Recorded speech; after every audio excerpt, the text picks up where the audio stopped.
भाजपा ने किसान समृद्धि केंद्रों के विस्तार का भी संकल्प लिया है। भाजपा का संकल्प भारत को फूड प्रोसेसिंग हब बनाने का है। इससे वैल्यू एडिशन होगा, किसान का फायदा बढ़ेगा, रोजगार के नए अवसर भी बढ़ेंगे। ये food processing plants rural economy के लिए नए ग्रोथ इंजन बनेंगे। साथियों, देश में जनजातीय समाज के योगदान को मान्यता देते हुए हमने जनजातीय गौरव दिवस मनाना तय किया है। अगले वर्ष 2025 में भगवान बिरसा मुंडा की 150वीं जन्म जयंती है। इसे राष्ट्रीय स्तर पर मनाया जाएगा। जनजातीय गौरव अभियान को राष्ट्र भर में गति दी जाएगी। भाजपा जनजातीय विरासत पर अनुसंधान को भी प्रोत्साहित करेगी। डिजिटल जनजातीय कला अकादमी की भी स्थापना की जाएगी। वन उपज आधारित स्टार्टअप्स और स्वयं सहायता समूहों को भी बढ़ावा दिया जाएगा। 700 से ज्यादा एकलव्य स्कूलों के निर्माण के लक्ष्य को भी जल्द से जल्द प्राप्त किया जाएगा। साथियों, भाजपा विकास भी और विरासत भी उस मंत्र में विश्वास करती है। हम पूरी दुनिया में संत तिरुवल्लुवर कल्चरल सेंटर्स का निर्माण करेंगे।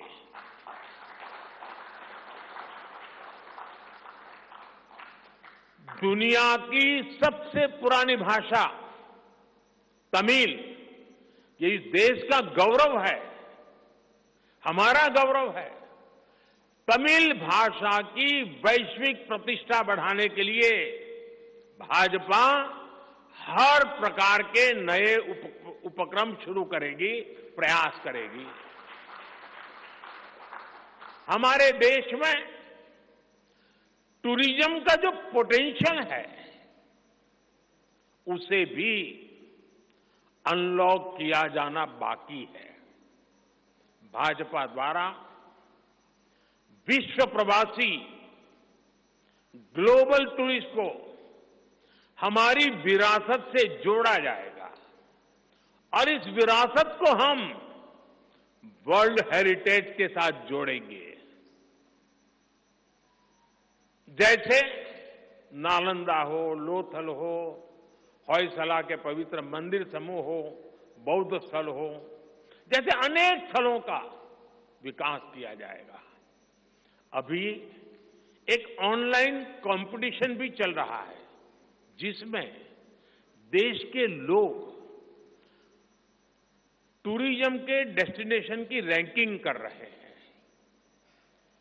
ये टूरिज्म डेस्टिनेशन की रैंकिंग जो हो रही है, इसके आधार पर अच्छे टूरिस्ट डेस्टिनेशन का जो पसंद लोग करेंगे उनको सिलेक्ट करके उनके सर्वांगीण विकास के लिए, डेवलपमेंट के लिए और विदेशी टूरिस्टों को भी आकर्षित करे उस रूप में लाने की दिशा में हमारा काम आगे हमने सोचा हुआ है।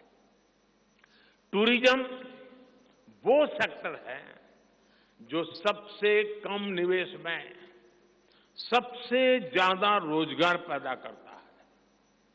टूरिज्म बढ़ता है तो होटल, रेस्टोरेंट, ऑटो रिक्शा वाले, टैक्सी वाले सभी को इससे फायदा होता है।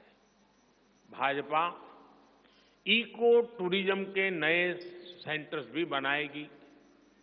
इससे होम स्टे के जो अवसर बनेंगे उसका लाभ हमारे ट्राइबल परिवारों को होगा।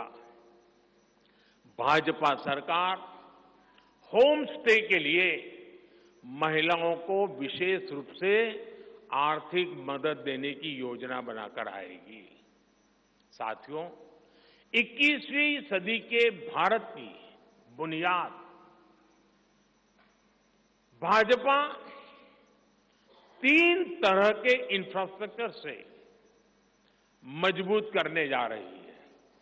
पहला है सोशल इंफ्रास्ट्रक्चर, दूसरा है डिजिटल इंफ्रास्ट्रक्चर, तीसरा है फिजिकल इंफ्रास्ट्रक्चर।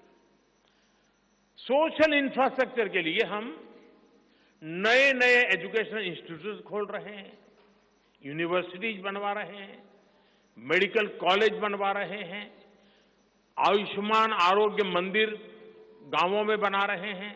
इतना ही नहीं, हमारे जो विशेषकर ट्रक ड्राइवर्स हैं, उनके लिए हम हाईवेज के पास उनको सफिशिएंट रेस्ट मिले, एक्सीडेंट कम हो, इसके लिए बहुत बड़े इंफ्रास्ट्रक्चर डेवलप करने जा रहे हैं, ताकि ड्राइवर सफर के दरमियान हाईवे पर जो समय उसको स्नान के लिए चाहिए, अन्य सुविधा के लिए चाहिए, रेस्ट करना हो, तो उसको मिले।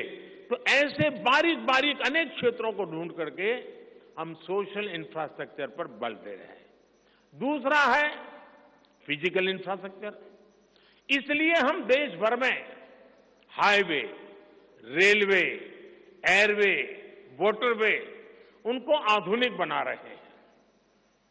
तीसरा है डिजिटल इंफ्रास्ट्रक्चर, और इसलिए हम 5G विस्तार कर रहे हैं, 6G पर काम कर रहे हैं, और इंडस्ट्री 4.0 के लिए डिजिटल इंफ्रास्ट्रक्चर ये उसकी बैकबोन होती है।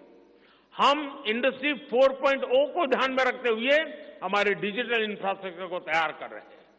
हम सरकार की ज्यादा से ज्यादा सेवाओं को ऑनलाइन बना रहे हैं, कॉमन सर्विस सेंटर्स की संख्या बढ़ा रहे हैं, ONDC ऑनलाइन जो लोग खरीदी करते हैं उसके लिए एक प्लेटफॉर्म ONDC और टेलीमेडिसिन का विस्तार कर रहे हैं।